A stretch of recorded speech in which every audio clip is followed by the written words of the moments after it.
Welcome back again guys. आज इस video में हम बात करेंगे फ्लैश के बारे में। एक ऐसा सब्जेक्ट कि अगर आप as a beginner to professional अगर मूव कर रहे हैं या अगर आपने कैमरा परचेस कर लिया है और फ्लैश परचेस करने के बारे में अगर आप सोच रहे हैं तो ये वीडियो को ध्यान से देखिएगा। हर एक कैमरा अगर आप कोई परचेस करते हैं, जैसे कैनन है या सोनी है या निकॉन है या फ्यूजी है, बट उसके साथ साथ कंपनीज उसकी पैरेलल उसी कंपनी की फ्लैश रिकमेंड करती है और वो ही लेनी चाहिए। बट कई बार फोटोग्राफर्स के सामने एक चैलेंज आके खड़ा हो जाता है, एक इश्यू आ जाता है। वो क्या है कि जो कंपनीज की फ्लैश है वो कॉस्ट वाइज थोड़ी ज्यादा होती है, इसलिए हमको कई बार मूव करना पड़ता है थर्ड पार्टी के ऊपर कि हम गोडेक्स की फ्लैश परचेस करते हैं या योंगनू की फ्लैश परचेस करते हैं या डिजिटेक की फ्लैश परचेस करते हैं। आप कोई भी थर्ड पार्टी की फ्लैश परचेस करें, बट यहां पर ध्यान रखने वाली बात यह होती है कि कई बार हम फ्लैश परचेस कर लेते हैं बट जो ETTL मोड है या मैनुअल मोड है वो प्रॉपर्ली वर्क नहीं कर पाता। और एक ये चैलेंज बना रहता है, अगर मैंने कैनन का कैमरा परचेस किया है तो क्या निकॉन की फ्लैश उस पर वर्क करेगी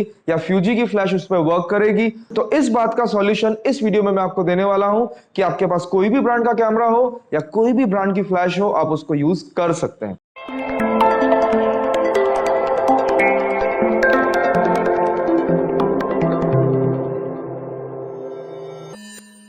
सो गाइज, मैं हूं Dhruvin Jain from DSLR academy, जहां पर आप फोटोग्राफी, सिनेमेटोग्राफी, फोटोशॉप से रिलेटेड कई सारी नॉलेज ले सकते हैं, वर्कशॉप ज्वाइन कर सकते हैं और फुल बैचेस भी जो 1 डे से लेकर 1 ईयर तक के कोर्सेज है वो ज्वाइन करके अपनी फोटोग्राफी को और इंप्रूव कर सकते हैं।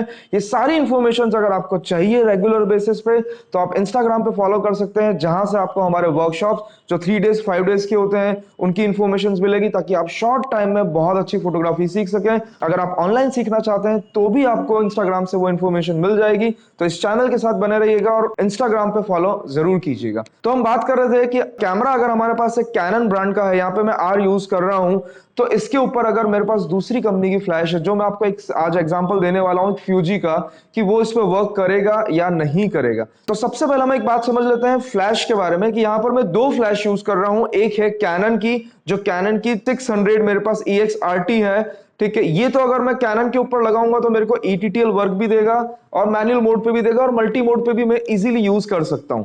बट क्या अगर मैं गोडेक्स की फ्लैश यूज करता हूं, तो गोडेक्स थर्ड पार्टी के अंदर अलग अलग वेरिएशन आते हैं कि कोई निकॉन की है तो निकॉन की फ्लैश अलग होगी, सोनी की है तो सोनी की फ्लैश अलग होगी। कंपनी बनाने वाली एक ही है गोडेक्स, बट वो अलग अलग ब्रांड के लिए अलग अलग फ्लैश बनाती है। तो उसको कैसे समझा जाए, तो सबसे पहले समझने के लिए नीचे जो फ्लैश के हॉट शू के ऊपर जो डॉट्स होते हैं वो हमें समझना बहुत जरूरी होता है कि फर्स्ट अगर ETTL मोड पर वर्क करना है उसको, कैनन की बात करी जाए तो उसके ऊपर अगर ये 5 डॉट है और ये जो टॉप का जो डॉट है अगर वो आप देखते हैं, अगर ये है तो आपको ETTL वर्क भी यूज होगा और मैनुअल मोड भी यूज होगा। तो ये तो कैनन की फ्लैश है इसलिए इजीली वर्क होने ही वाला है।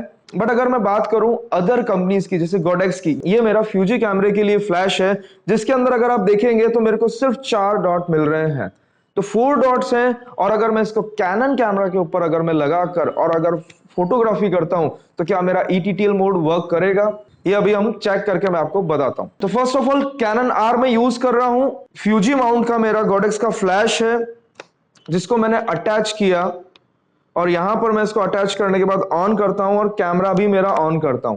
बट जैसे ही मैंने इसके ऊपर फ्लैश अटैच करी और ऑन किया तो आप देख पा रहे हैं TTL मोड है। दैट मीन्स कि वो इलेक्ट्रॉनिक जो डिवाइस का वर्क करना चाहिए वो नहीं करेगा। अगर आपको अच्छे से नहीं पता तो इसके ऊपर मैं ऑलरेडी एक वीडियो बना चुका जिसको देखकर आप समझ सकते हैं कि कैसे TTL मोड वर्क करता है और ETTL मोड वर्क करता है और कितने इजीली क्लिक्स आ जाते हैं। बट यहां पर अगर आप देखेंगे कि अगर मैं इमेज को कैप्चर करने जा रहा हूं कि मेरी कोई भी अगर सेटिंग्स है कैमरास की कि 160 मेरा ISO है, 2.2 मेरा अपर्चर है और 125 मेरा शटर स्पीड है, बट अगर मैं TTL मोड पे इमेज अगर मैं कैप्चर करता हूं तब क्या होगा, ये रिजल्ट मेरे को कभी भी प्रॉपर नहीं देगा। वो सिर्फ फ्लैश आपकी एक फायर होगी और इमेज आपका कैप्चर जो आपका अवेलेबल लाइट का एक्सपोजर जो सेट होने वाला होगा उसी के अकॉर्डिंगली आपको एक्सपोजर देगा। या तो अगर वो एक्सपोजर मैनेज नहीं है तो वो अंडर चला जाएगा या ओवर चला जाएगा, या फिर वो आपको फ्लैश से कभी भी परफेक्ट आउटपुट नहीं देगा।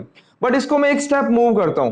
किसी सिचुएशन में अगर आप फंस गए हो वेडिंग के अंदर कि आपकी कंपनी की फ्लैश है वो बिगड़ गई है बट आपको यूज करना है, तब आप क्या करें कि अगर आपको फिर भी फ्लैश यूज करना है तो आप इसको स्ट्रेट फॉरवर्ड मैनुअल मोड पर शिफ्ट कर लें और उसका पावर अगर आप सेट कर लेते हैं डिपेंड ऑन अपर्चर के अकॉर्डिंगली, और फिर अगर आप इमेज कैप्चर करते हैं तब आप देखें कि आपको परफेक्टली रिजल्ट मिल जाएगा। ये एक बेनिफिट उठा सकते हैं। अगर आप कोई भी कंपनी की फ्लैश कोई भी कैमरे के ऊपर यूज करते हैं तो इतनी बात जरूर ध्यान रखें कि अगर आप मैनुअल मोड पे यूज करेंगे तो आपको रिजल्ट्स मिलेंगे, अदरवाइज रिजल्ट्स नहीं मिलेंगे। बट अगर यहां बात करी जाए ऑफ कैमरा फ्लैश के बारे में, अगर ऑफ कैमरा मेरे को यूज करना है तो ट्रिगर मेरे पास कैनन ब्रांड का होना चाहिए। कैनन इन द सेंस कि गोडक्स के अंदर ही आप कैनन माउंट जो है वो यूज करें और फ्लैश के साथ उसको सिंक्रोनाइज करके आप यूज कर सकते हैं। बट अगेन आपका वो चीज मैनुअल पे ही वर्क करेगा और आपको बेहतरीन रिजल्ट्स मिल जाएंगे। सो गाइस, ये चीज हमको कब यूज करनी होती है? जब आप कहीं अटके हुए हैं, आपका फ्लैश जो है, आपका जो कंपनी का फ्लैश था वो बिगड़ चुका है जो आपके कैमरे का था, तब आप किसी भी अपने फ्रेंड से एक फ्लैश आप लेकर आप अपना काम उस टाइम निकाल सकते हैं, तो आपको बेहतरीन रिजल्ट्स मिल जाएंगे। क्योंकि अधिकतर फोटोग्राफर्स के सामने ये चैलेंज आके खड़ा रहता है कि यार अदर कंपनी का फ्लैश है तो इस पे चलेगा या नहीं चलेगा। चलेगा बट मैनुअल मोड पर चलेगा, टीटीएल मोड आपको वर्क नहीं देगा। टीटीएल के लिए आपको जो उसका माउंट है या कंपनी की फ्लैश ही आपको यूज करनी होगी। अब एक सिंपल सी बात मैं आपको यहां पे और कंक्लूजन दे देता हूं कि अगर आप कंपनी की फ्लैश यूज करते हैं और एक अदर कंपनी की फ्लैश यूज करते हैं, इसके ऊपर मैं नेक्स्ट वीडियो आपको देने वाला हूं कि अगर सेम कैमरे की एक फ्लैश है, एक कंपनी की है कैनन की और एक अदर कंपनी की है, दोनों के अंदर कितना वेरिएशन आ जाता है वो भी मैं आपको बताने वाला हूं। बट अगर आप कंपनी की फ्लैश में जाएंगे तो आपको रिजल्ट्स मच बेटर मिलेंगे। बट गोडेक्स की भी अगर आप फ्लैश यूज करते हैं तो रिजल्ट्स आपको बेस्ट मिलेंगे ही, क्योंकि उसकी भी जो लाइट है, उसकी ट्यूब है, वो बहुत अच्छी है, तो रिजल्ट्स आपको बेहतरीन मिलेंगे। तो कंक्लूजन ये है कि अगर कोई भी कंपनी का कैमरा है, अदर ब्रांड की अगर फ्लैश है तो आप यूज कर सकते हैं, बट सिर्फ मैनुअल मोड पे। होप सो गाइस, जो इन्फॉर्मेशन मैंने आपके साथ शेयर करी आपको समझ में आई होगी। अगर आपके पास ऐसी अदर कंपनी की फ्लैश है तो एक बार ट्राई करके जरूर देखिएगा, ताकि वेडिंग में आप कभी भी अगर अटके तो आपका काम निकल जाए। सो वंस अगेन, मैं हूं Dhruvin Jain from DSLR academy. बने रहेगा इस चैनल के साथ जिसमें आपको फोटोग्राफी, फोटोशॉप और सिनेमेटोग्राफी से रिलेटेड बहुत सारी इंफॉर्मेशन मिलती रहेगी। और मिलते हैं नेक्स्ट वीडियो में।